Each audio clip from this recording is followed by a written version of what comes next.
ಮೋದಿ ಅಂತಾರೆ. ಮೋದಿ ಅಂತ ಇದು ಕೊಡ್ತಾನೆ, ಅನ್ನೇ ಕೊಟ್ಟು ಎಲೆ ಕಿತ್ಕೊಂಡ್ಬಿಡ್ತಾನೆ.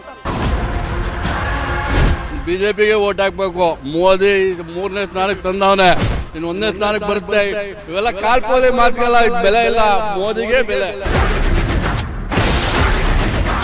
ನಾನು ಕಾಂಗ್ರೆಸ್ಗೆ ಓಟ್ ಹಾಕೋದು, ನನಗೆ ಕಾಂಗ್ರೆಸ್ ಬಂದ್ರೆ ಒಳ್ಳೇದು. ಕಾಂಗ್ರೆಸ್ ಗೌರ್ಮೆಂಟ್ ಬಂದ್ರೆ ಪಾಕಿಸ್ತಾನದವ್ರು ಬಂದು ಕೂತ್ಕೋತಾರೆ. ಸುಮಲತಾ ಏನ್ ಮಾಡ್ಕೊಟ್ರು? ಇಂಥದ್ದು ಮಾಡೋರೇನು ದಾರಿದ್ರ್ಯ ಹೇಳಿ? ಗುಡ್ಸಟ್ಟಿ ಬಡ್ಡಿ ಹಾಕ್ಲು ಯಾರು ಬಿಟ್ಟಿದ್ರು? ಅವರು ಹೊಟ್ಟೆ ತುಂಬ ಸಲುವಾಗಿ ನಮ್ಮನ್ನ ಬಲಿ ಪಶುಗಳನ್ನ ಮಾಡ್ಕೊಂಡ್ರು. ಸರಿ ಗುದ್ದಾಟ ಮಾಡಿ ಹೊಡೆದಾಟ ಮಾಡಿ ಊರುಗಳಲ್ಲಿ ಓಟ್ ಹಾಕ್ತಾವ. ಏನು ಸುಖ ಇಲ್ಲ ಅವಳು ಮಾಡಿ. ಯಾರು ನಿಂತ್ಕೊಂಡ್ರು ಗೆಲ್ತಾರೆ. ನಾಯಿ ನಿಲ್ಸಿದ್ರು ಮೋದಿ ಅಲೆ ಇದೆ. ಇಲ್ಲಿ JDS ಓಟ್ ಹಾಕ್ತಾರೆ. ಒಟ್ಟಿನಲ್ಲಿ ರಾಜಕೀಯದ ಬಡಿ ಹಾಕಿ ಒಬ್ರು ಸರಿ ಇಲ್ಲ, ಎಲ್ಲ ಕುಲಗೇಟ್ ಬಡಿ ಹಾಕಿ.